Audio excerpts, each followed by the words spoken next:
एक ट्वीट, एक कार्टून या एक जोक और पूरी सरकार हिल जाती है। आखिर पॉलिटिशियंस क्रिटिसिज्म से इतना डरते क्यों हैं? ये कोई सवाल पूछने वाला है ये भी। जितना ज़्यादा पावर उतना बड़ा कॉन्फिडेंस होना चाहिए, लेकिन फिर भी दुनिया भर के पॉलिटिशियंस क्रिटिसिज्म से अपसेट हो जाते हैं। ज़रा उनको ऐसा लगता है अरे भैया पूरी हमारी तो नैया ही हिल गई है, महल हिल गया, ढह जाएगा पूरा। एक 13 साल के लड़के ने बीजेपी का फ्लैग दिखाया वेस्ट बंगाल में, तो उसको अरेस्ट कर लिया जाता है और आज बीजेपी की जब सरकार बनी तो उसको छोड़ा गया। तो आप सोच लीजिए कितने साल तक वो 12-13 साल तक अंदर रहा, क्योंकि एक पॉलिटिशियन को ईगो हर्ट हो गई उसकी कि अरे मेरे रहते हुए तुमने बीजेपी का, मेरी गवर्नमेंट है वेस्ट बंगाल में, तुमने बीजेपी का झंडा कैसे उठा दिया? इसमें भी ईगो है। आपने एक बच्चे का पूरा पूरा का पूरा जीवन बर्बाद कर दिया। एक बिहार में जर्नलिस्ट होता है, वो एक किसी पर्टिकुलर पॉलिटिकल पार्टी को अरेस्ट करता है जिस जो अलायंस में थी तमिलनाडु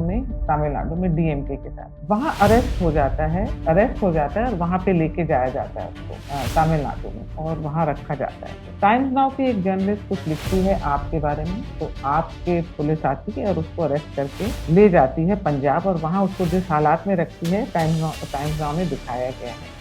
तजिंदर बग्गा नाम के एक व्यक्ति हैं जो बीजेपी के सपोर्टर हैं, और उन्होंने भी कुछ बोल दिया था केजरीवाल जी के अगेंस्ट, भगवंत मान जी के अगेंस्ट, तो उनको भी पुलिस लेकर चले जा रही थी, जाने वाली थी, रोक लिया दिल्ली सरकार ने उसको, दिल्ली सरकार का सेंटर ने उसको बचा लिया। दिल्ली में तो अरविंद केजरीवाल थे उस समय पर। अब मेरा सवाल एक ही है कि why do these politicians have such fragile egos? क्या है इनकी प्रॉब्लम, क्या है?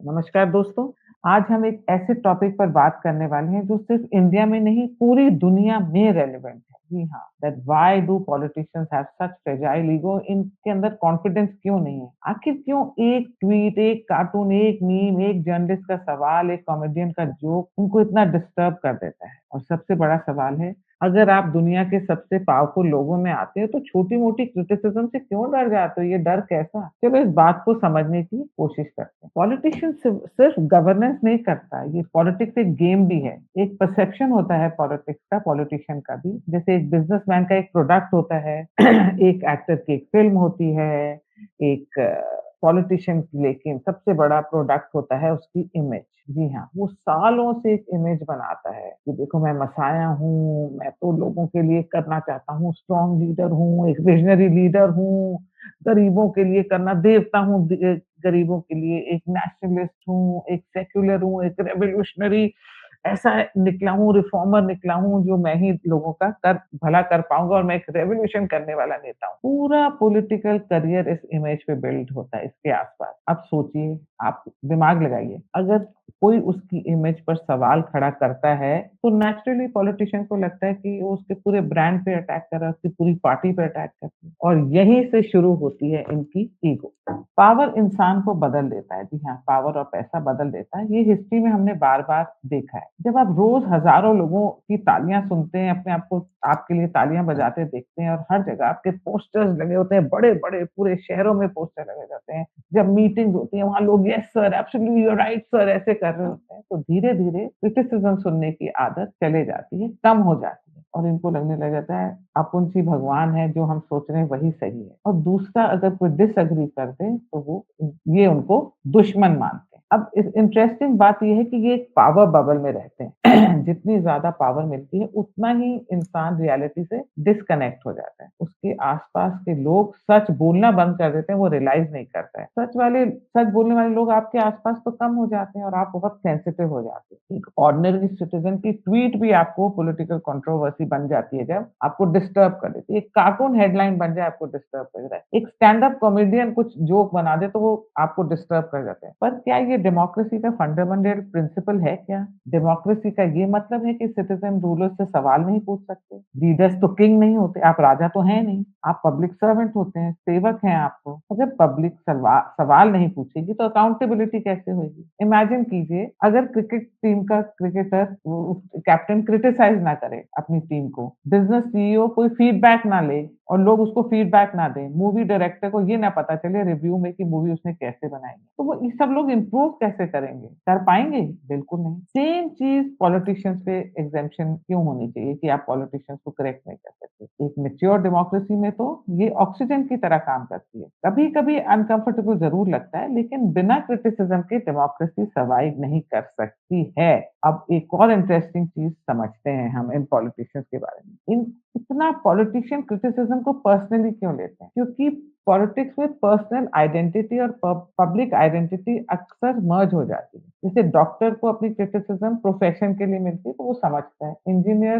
को एक मिलती है उसका भी कोई प्रोजेक्ट होता है उसपे क्रिटिसिज्म मिलती है, समझता है। पॉलिटिशियन क्रिटिसिज्म को पर्सनैलिटी के अपना पर्सनल अटैक मानता है, उसको इंसल्ट लगने लग जाती है पर्सनल और यहीं से प्रॉब्लम शुरू हो जाती है। अगर कोई कहे कि इकोनॉमिक पॉलिसी आपकी फेल हो गई है, तब उसका मतलब ये तो नहीं होता कि आप एज़ अ इंसान फेल हो गए हैं। अगर कोई लॉ को क्रिटिसाइज़ करे तो इसका मतलब ये तो है नहीं कि वो देश का दुश्मन है। उसको अपने मतलब का लॉ चाहिए तो क्रिटिसाइज़ कर सकता है, लेकिन पॉलिटिक्स में ये डिस्टिंक्शन खत्म होती जा रही है। कि क्रिटिसिज़्म को लॉयल्टी टेस्ट माना जाता है। अगर मैं आज कुछ क्रिटिसाइज़ करूँ मतलब कि आज मैं इस पॉलिटिशियन को सपोर्ट नहीं कर सकती। या तो आप हमारे साथ हैं या तो आप हमारे साथ नहीं हैं। लेकिन डेमोक्रेसी बाइनरी नहीं होती है। डिसएग्रीमेंट नॉर्मल होता है डेमोक्रेसी में। अगर डेमोक्रेसी सर्वाइव करनी है तो हेल्दी क्रिटिसिज़्म चलेगा। हिस्ट्री उठाकर देख लीजिए जब भी गवर्नमेंट क्रिटिसिज़्म से डरने लगती है वो वीक होने लग जाती है। मीडिया प्रेशर में आ जाता है, यूनिवर्सिटीज़ प्रेशर में आ जाती हैं क्योंकि वो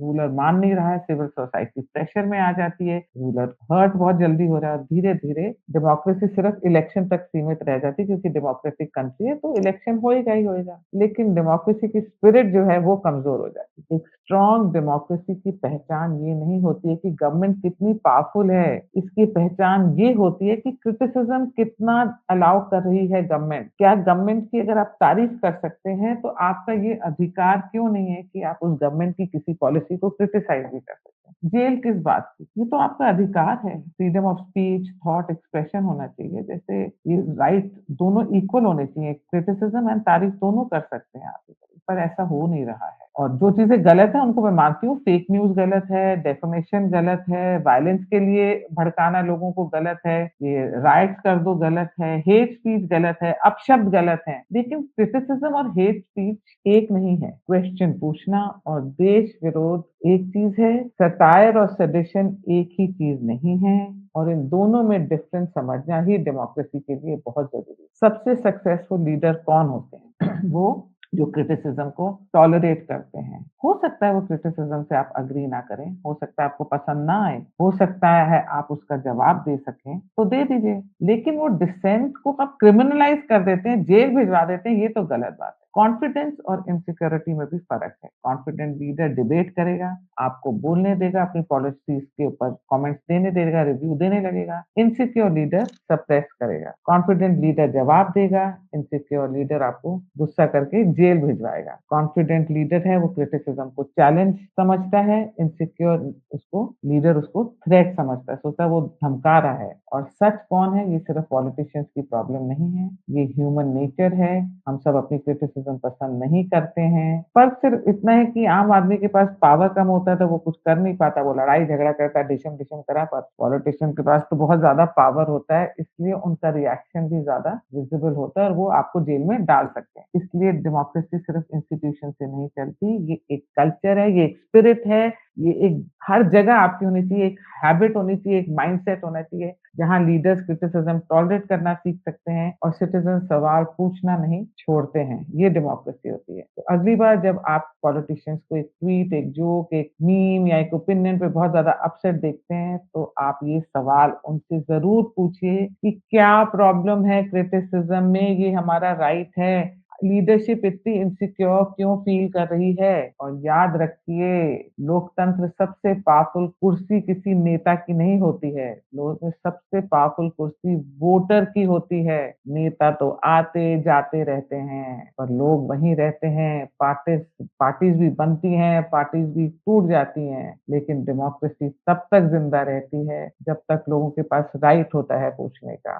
और शायद इसीलिए जी हाँ, इसीलिए फ्रीडम ऑफ स्पीच सिर्फ़ एक कॉन्स्टिट्यूशनल राइट नहीं है, ये डेमोक्रेसी की हार्ट बीट है। जी हाँ, फ्रीडम ऑफ स्पीच एक हार्ट बीट है। आपका क्या मानना है? क्या पॉलिटिशियन क्रिटिसिज़्म पर ज़्यादा सेंसिटिव होते जा रहे हैं या सोशल मीडिया में क्रिटिसिज़्म को ज़्यादा टॉक्सिक बना दिया है? कमेंट्स में ज़रूर लिखिए, बताएँ मुझे आपके क्या विचार हैं और आपको भी लगता है कि ऐसा हो रहा है। और अगर आपको मेरी वीडियो पसंद आई तो शेयर, लाइक एंड सब्सक्राइब करना मत भूलिए। मैं आपको अगली बार फिर कोई ऐसा ही टॉपिक लाऊँगी और आपसे ज़रूर मिलूँ। नमस्कार।